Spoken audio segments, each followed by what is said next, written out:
Hey everyone, it's Rob Ryder on January 22nd, 2017. And Trump might be clubs, but not president. Not yet. Mr. Donald John Trump. Ask an NCO if you follow procedures or need a do-over. Although, sir, I know that you don't need that. You went to military school. Just hear me out, and you'll say, hey, that dude's correct. Who is that man? You'd be kicking somebody else off your board for not telling you this before. And, in the meantime, go find the sergeant major of the Army and ask him. But here, this is how it works, sir, by the numbers.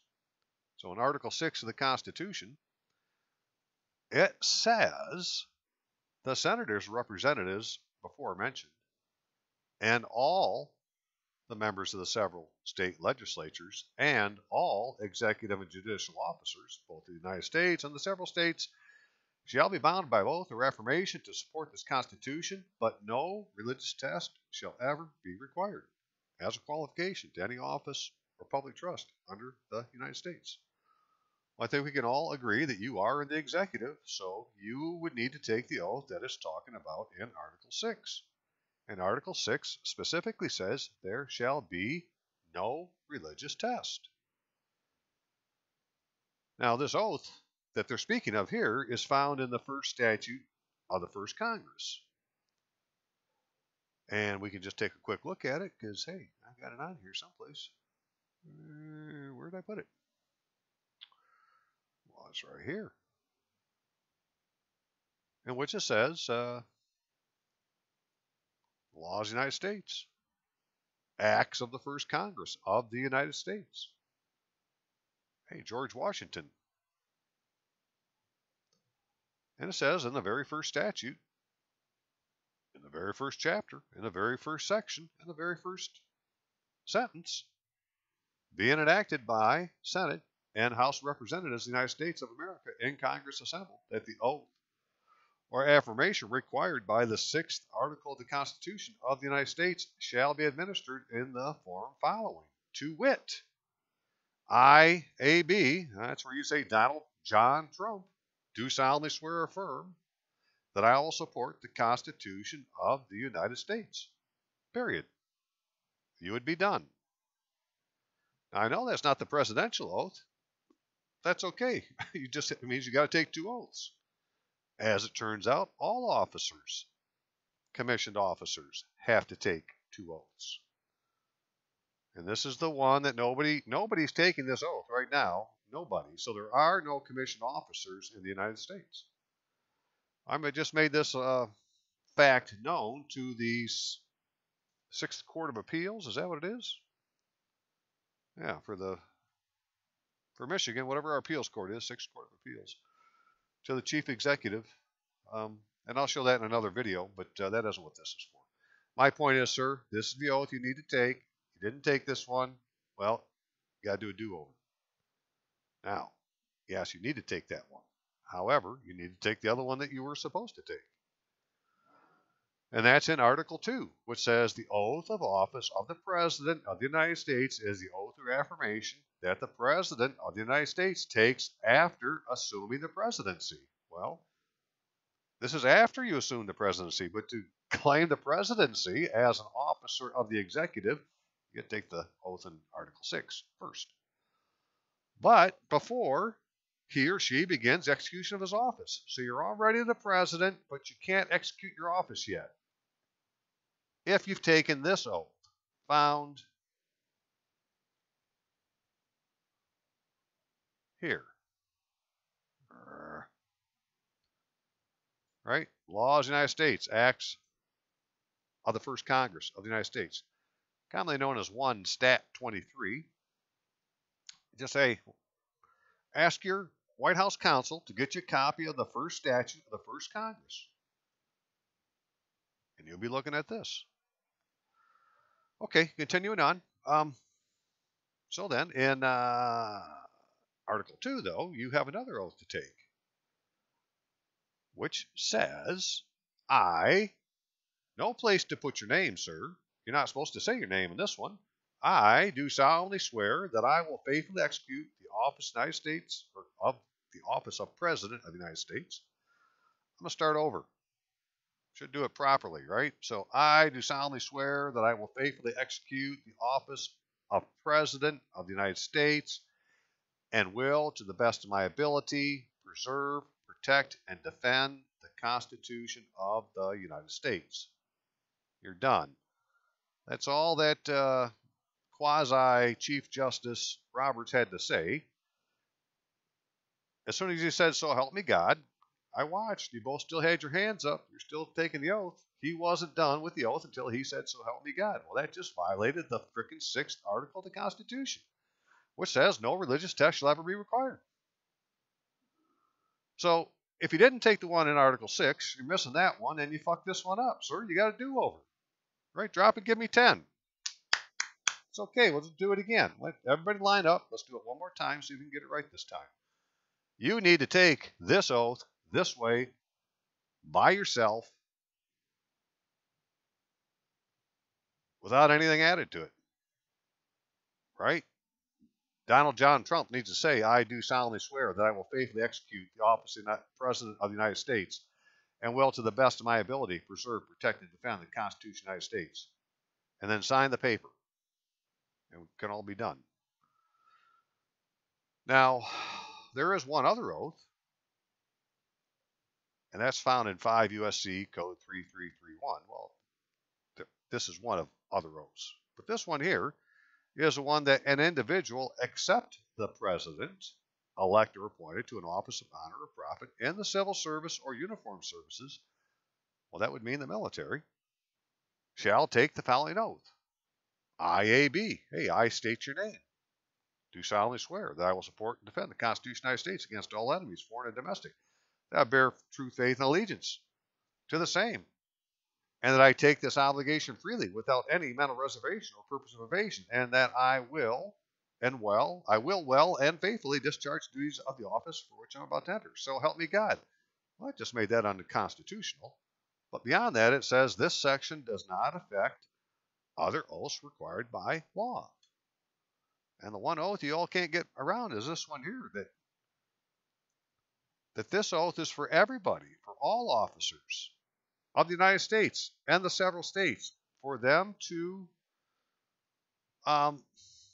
comply with the 6th article of the Constitution. They had to take this oath right here. IAB, do solemnly swear or affirm that I will support the Constitution of the United States. And nobody has. So we don't have any officers in the United States. Ain't that something?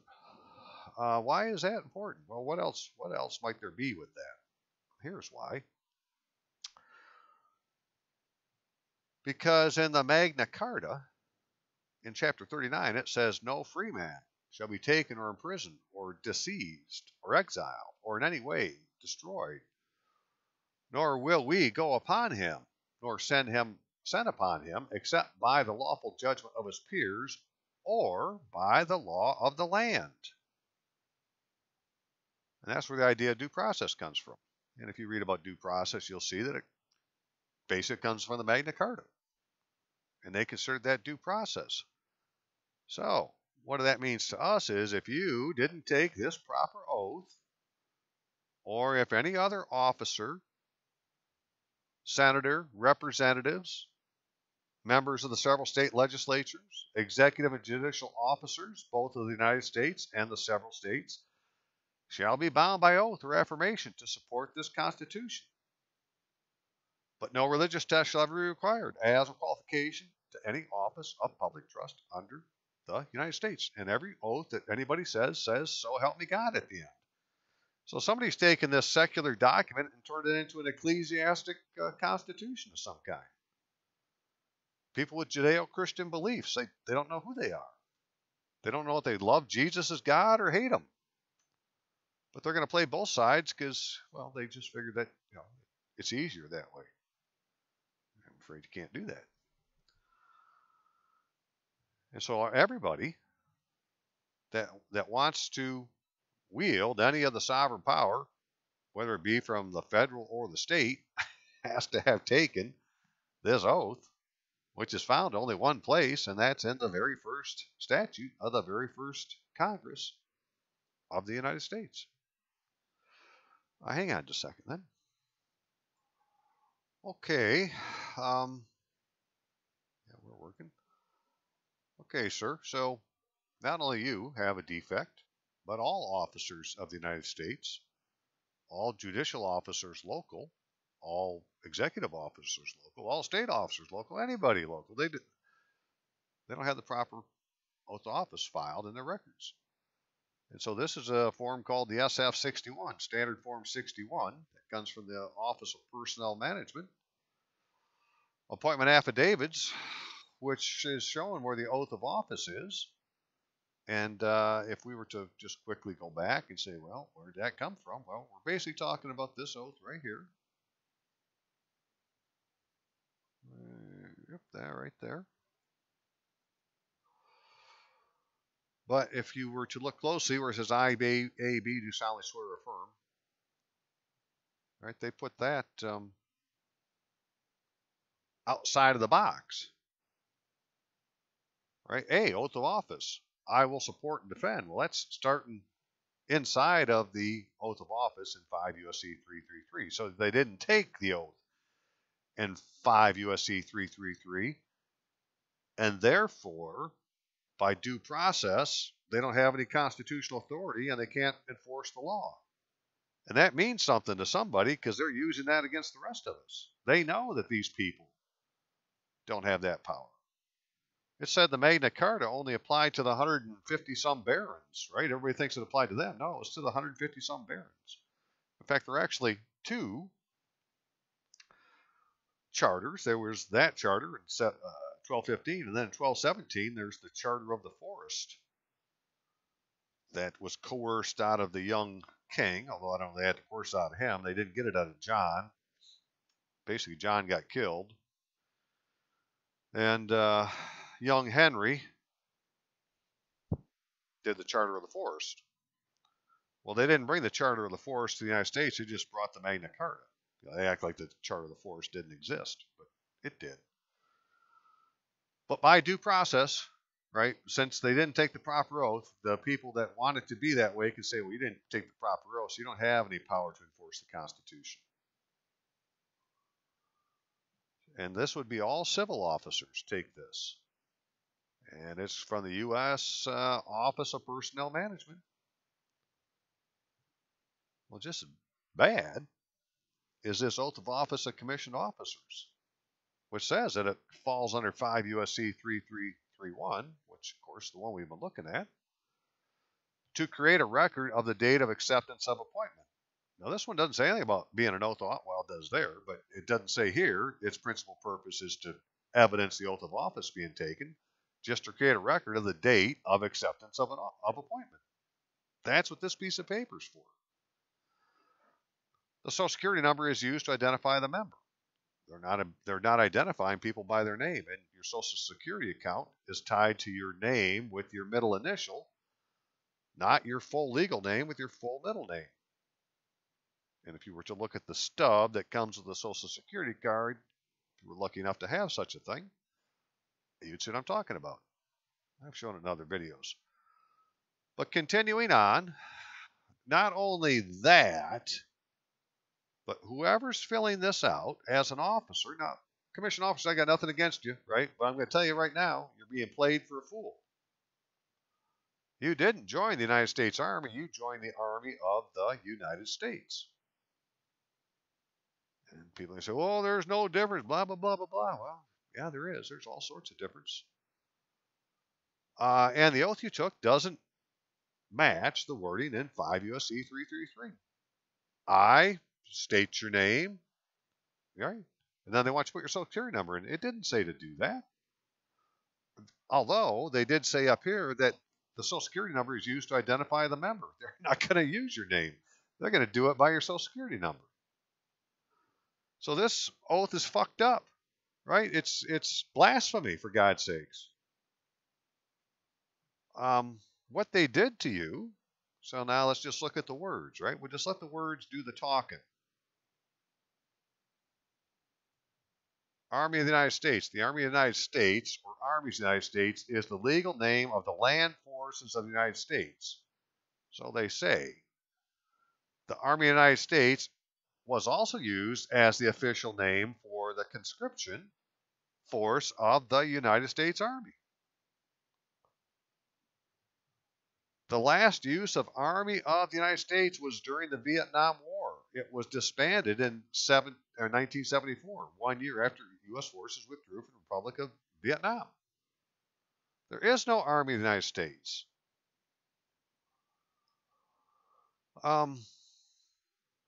If you go under the United States Army at Wikipedia, it will say the United States Army, USA, is the largest branch of the United States Armed Forces and performs land-based military operations. It is one of the 7 uniformed services of the United States. United States Army, not Army of the United States, and is designated as the Army of the United States in United States Constitution, Article 2, Section 2, Clause 1. The United States Army, USA, is the proper branch to be in the military in the United States Army. As the largest and senior branch of the U.S. military, the modern U.S. Army has its roots in the Continental Army, which was formed 1775 to fight American Revolutionary War before the U.S. was established as a country. First in time, first in line. First in line, first in time. After the Revolutionary War, the Congress of the Confederation created the United States Army on 3 June 1784 to replace the disbanded Continental Army. The United States Army considers itself descended from the Continental Army and dates its institutional inception from the origin of the armed forces in 1775. United States Army, not Army of the United States. So this is the DA Form 71. This is the form that all Army officers fill out thinking they've taken the proper oath. First, you have this, even if it had been written properly, would not have satisfied Article 6 of the Constitution.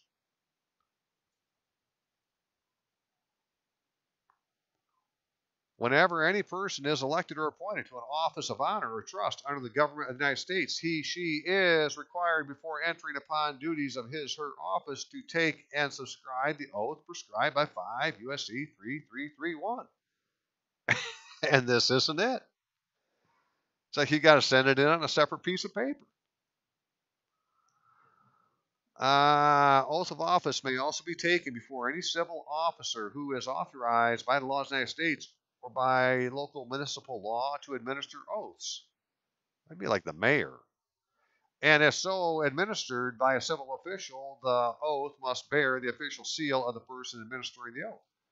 Or if the seal is not used by the official's capacity to administer oaths must be certified under the seal by the clerk or court or other proper local official. So it needs to be under a seal. So even if you said you're going to go to the notary to have this done and a notary doesn't have a seal, notary public, you would have to go to the circuit court and get a certificate of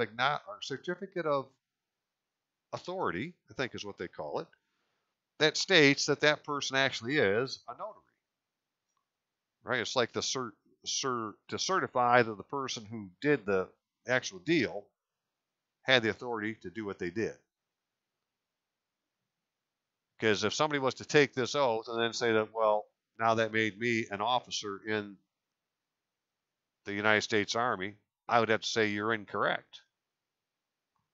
You all need to line up over there. We'll do it again, right? Let's get us in the mayor for the town and his clerk. When you all take your oath at one time, and hey, we'll just take care of the problem. But right now, you're in the conscription army. You're not in the United States Army. Ain't that something? Okay, hang on one more time. Okay, and so since I don't know what Mr. Donald John Trump is going to do with the situation he finds himself in, where he hasn't taken the proper oath, none of his civil officers that he calls his staff have taken the proper oath, those that call themselves the commissioned officers of the military don't seem to have taken the proper oath. Unless you guys are hiding this in a different drawer and you're not showing us, hey, that could be. I mean, I don't know, but from the papers available, you're not taking the proper oath. And I'm just pointing it out because that would be my job as an NCO to say, hey, man, we got a problem, because I will follow the fucking procedure. And so here's a procedure I'm going to follow and see if we get this thing straightened out. It would be called the Michigan Military Act. Every state's going to have one of these, so pay attention, because I'm going to show you where some kryptonite may be. But there's just a few things we might want to know ahead of time. So the intent of this act and other acts of this state affecting the Michigan National Guard, the Michigan Defense Force, hey, we do have one, and the unorganized militia, well, that would be the rest of us, to conform to applicable acts and regulations of the United States. The laws of this state shall be construed to effect this intent, and anything to the contrary shall be held null and void as long as the subject matter shall have been acted upon by the United States. So in other words, it don't matter what it said before, it matters what it says now. The law of this state shall be construed to effect this intent, and this is the law of this state, having to do with the Michigan National Guard, the Michigan Defense Force, and the unorganized militia. So what's in this book, what's in this law is the law as far as the military is concerned.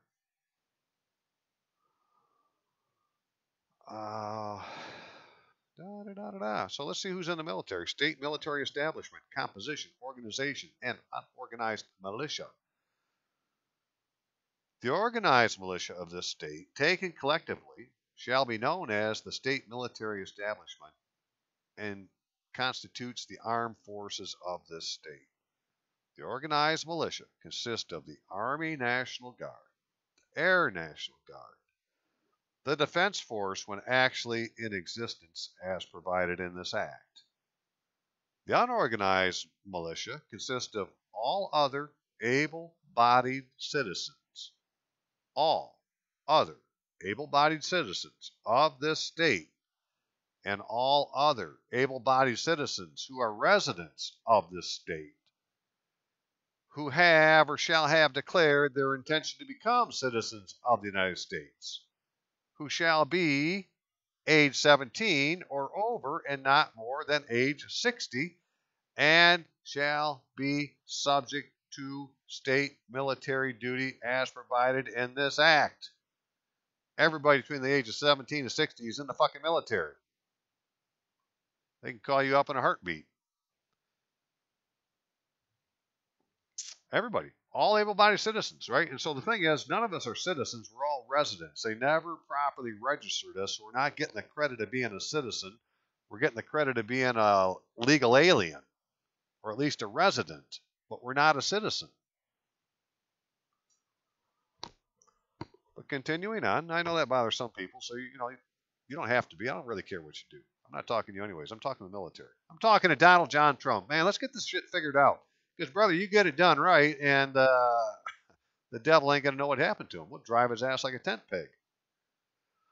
Because the Michigan National Guard is a law enforcement agency under this act for the purpose of receiving or using property or money forfeited under Title 18, under the Tariff Act, certain things. So, if you went and looked at these, say, hey, they're the law. They can enforce the law. And I'm going to do a much more, probably a better video on this, but I really want to get down to one couple things that really mean something. In the case of war or national emergency, I can tell you right now, we're in a national emergency. All you need to do is go to the Federal Register, which is where all the acts of the president are put in, and type in national emergency. And to the left, you'll see where, because you're going to get a shitload of hits. Then you can pick what kind they are, and if it's presidential documents and you click it, well, that'll narrow it down to maybe, 300-400. And when you open them up, they say extension of ongoing national emergency. Like the war on terror is a national emergency. It gets sign back in every year. Like, every year they just put another order, do it again. We're always in a national emergency. So now then, when National Guard may be in military service in the United States, the Defense Force shall be ready and able to protect the state in case of insurrection, invasion, disaster, or other emergency, actual or imminent. In such case, the governor, as commander-in-chief, may use the defense force, augmented if necessary by all or part of the unorganized militia, not responsive to orders of the president for the time being. The determination of the governor that an emergency exists or is imminent is conclusive. So there's one way. Contact the governor as the commander-in-chief and say, brother, we are in a national emergency. Here is, give him a copy of the war on terror.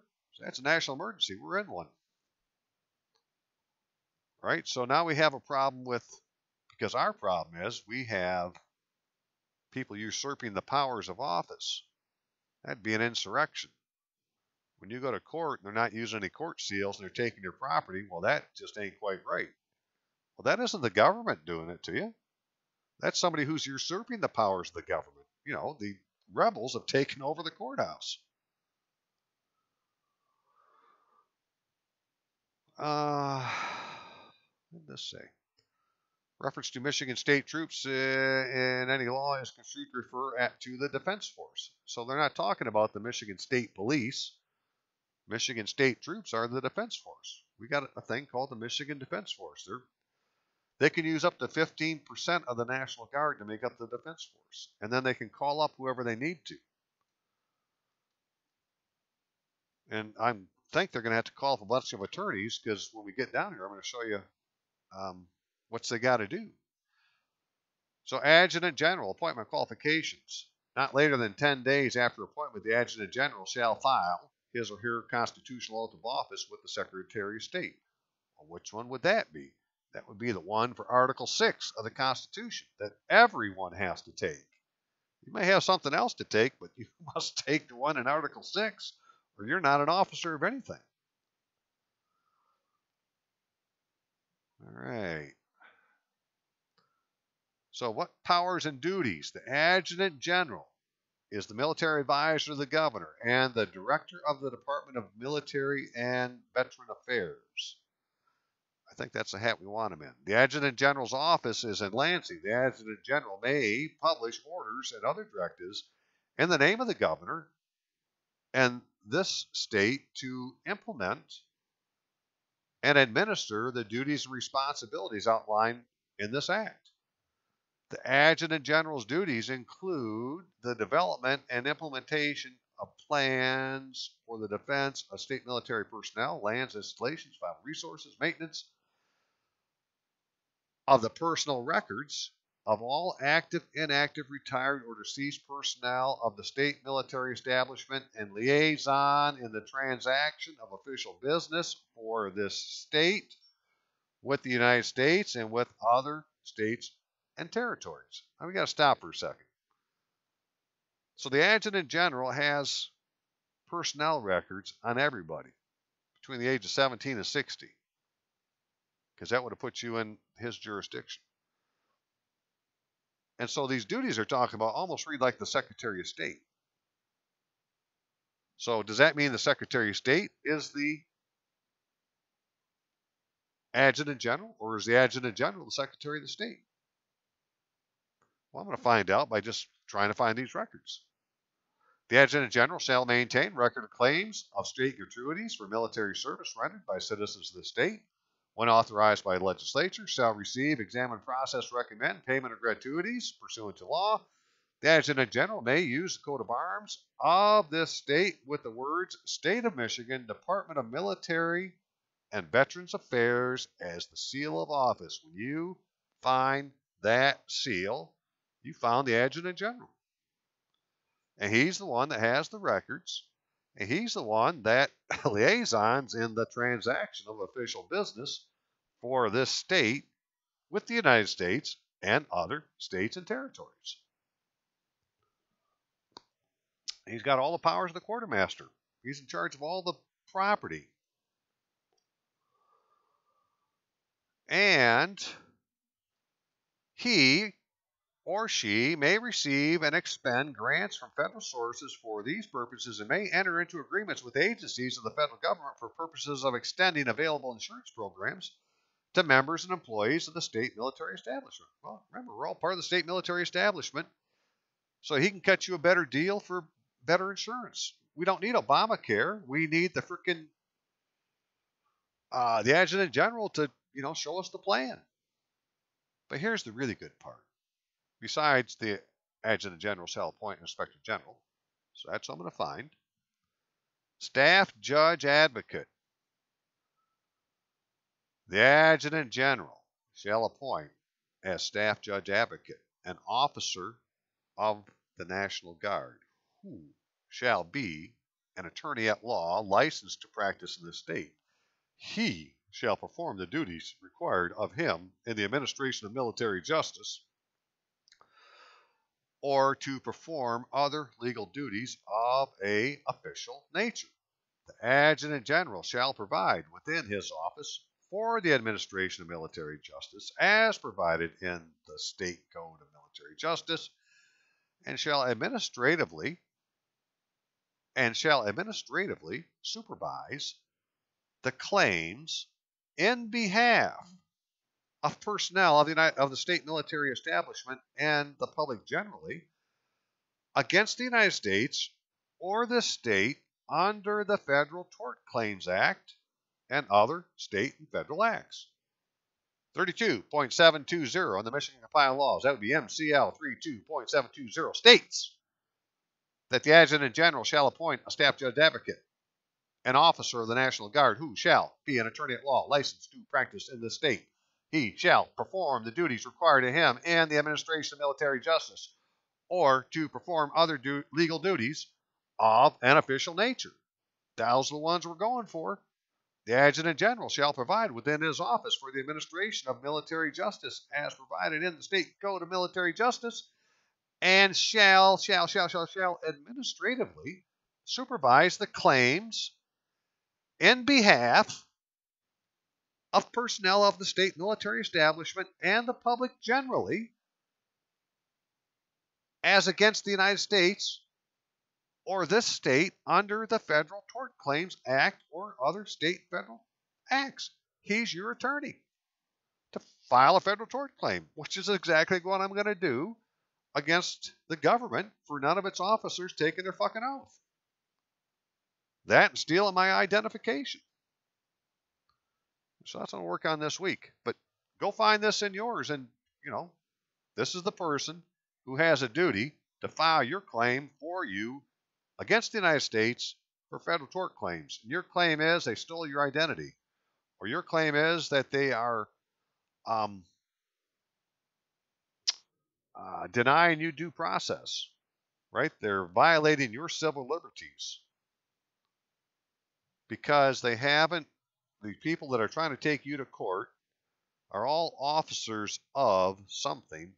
And to have that authority, they had to have taken the proper oath, which is in the 6th article of the Constitution. The only ones that don't are non-commissioned officers, because the Constitution states, it's in Article 2, I think it's Section 3 for the President, that the President will commission all officers of the United States. Right? So if it's not a commissioned office, that's not what they're talking about.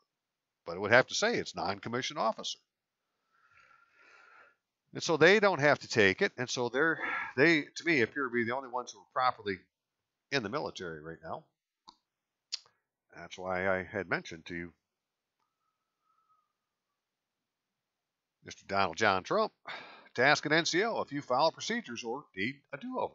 Just get the Sergeant Major of the Army, call him in your office, close the door, and say, brother, tell me the truth. And let's see what he has to tell you. And then get your attorney staff together and ask them, what the fuck is this? So I'm going to leave it there. I got work to do. I got a complaint to write. See y'all later. Take care.